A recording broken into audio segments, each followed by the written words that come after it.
बिस्मिल्लाहिर्रहमानिर्रहीम। अस्सलामु अलैकुम वरहमतुल्लाहि वबरकातुहू।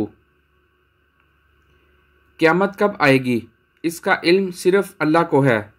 अल्लाह के सिवा कोई भी नहीं जानता कि क़यामत आने में कितना अरसा बाकी है।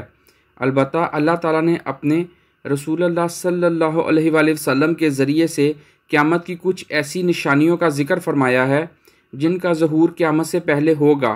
क़यामत की निशानियों में से एक बड़ी निशानी दज्जाल का ज़हूर है और दज्जाल के फ़ितने को दुनिया का सबसे बड़ा फ़ितना कहा गया है। फरमाया, इससे बड़ा फ़ितना ना तो कभी आया ना कभी आएगा। दज्जाल ईमान वालों के लिए एक बड़ा इम्तिहान होगा। आज हम आपको बताएंगे कि दज्जाल के फ़ितने में ज़्यादातर औरतें मुलव्वस होंगी। दज्जाल औरतों को अपने फ़ितने में कैसे इस्तेमाल करेगा, आज हम आपको मुकम्मल तौर पर बताएंगे। आपको हदीस की रोशनी में दज्जाल के बारे में बताते हैं। हज़रत अबू उमामा रज़ी अल्लाह ताला अन्हो फरमाते हैं कि नबी सल्लल्लाहु अलैहि वसल्लम ने हमको खुतबा दिया और एक लंबी तकरीर फरमाई। इसमें दज्जाल का हाल भी बयान किया। आप सल्लल्लाहु अलैहि वसल्लम ने इरशाद फरमाया कि अल्लाह ताला ने जब से औलादे आदम को पैदा किया है उस वक्त से लेकर अब तक दज्जाल के फ़ितने से बड़ा कोई फ़ितना पैदा नहीं फरमाया।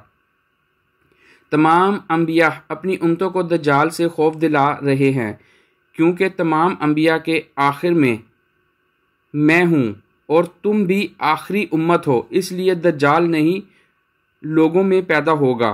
अगर वो मेरी ज़िंदगी में ज़ाहिर हो जाता तो मैं तुम सब की जानिब से उसका मुकाबला करता, लेकिन चूँकि वो मेरे बाद ज़ाहिर होगा इसलिए हर शख्स अपने नफ्स की जानिब से अपना बचाव कर लेगा।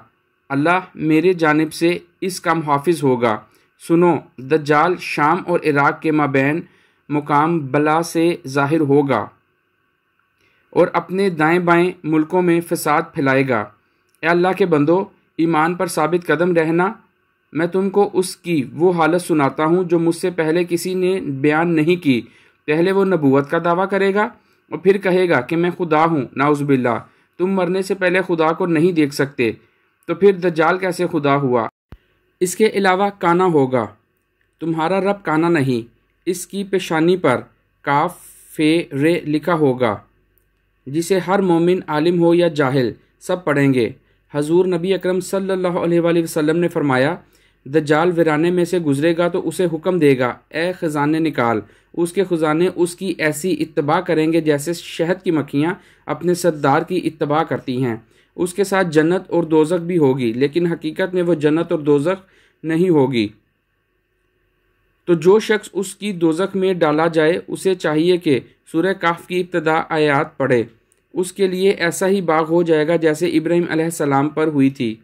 दोस्तों, रवायात के मुताबिक उसका एक फ़ायदा ये भी होगा कि एक शख्स को मार कर और चीर कर दो टुकड़े कर दिएगा और उसको कहेगा कि देखो, मैं इस बंदे को अब मिलाता हूँ, क्या उसके बाद भी मेरे अलावा किसी दूसरे खुदा को मानोगे। अल्लाह ताला इस दज्जाल का फ़ितना पूरा करने के लिए उस आदमी को दोबारा ज़िंदा कर देगा। तो वो पूछेगा कि तेरा रब कौन है। वो कहेगा, मेरा रब अल्लाह है और तू खुदा का दुश्मन दज्जाल है। खुदा की कसम, अब तू मुझे तेरे दज्जाल होने का पूरा यकीन हो गया। और दज्जाल का एक फ़ितना यह भी होगा कि दज्जाल आसमान को हुक्म करेगा कि बारिश बरसाएगा और ज़मीन को हुक्म देगा तो वो घास हो जाएगी। और इस रोज़ चरने वाले जानवर खूब मोटे ताज़ा होंगे, थन दूध से भरे होंगे। सवाए मक्का मुअज़्ज़मा और मदीना मुनव्वरा के ज़मीन का कोई खिता ऐसा ना होगा जहाँ तक दज्जाल पहुँचा ना होगा। मक्का और मदीना में दाखिल होते वक्त फ़रिश्ते उसे नंगी तलवारों से रोकेंगे।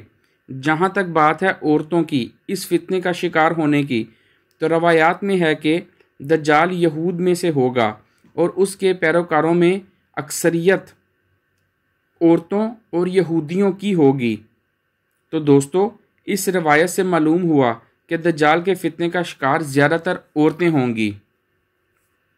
अल्लाह हमें ईमान पे साबित कदम रहने की तौफीक अता फ़रमाए। आमीन सुम्मा आमीन।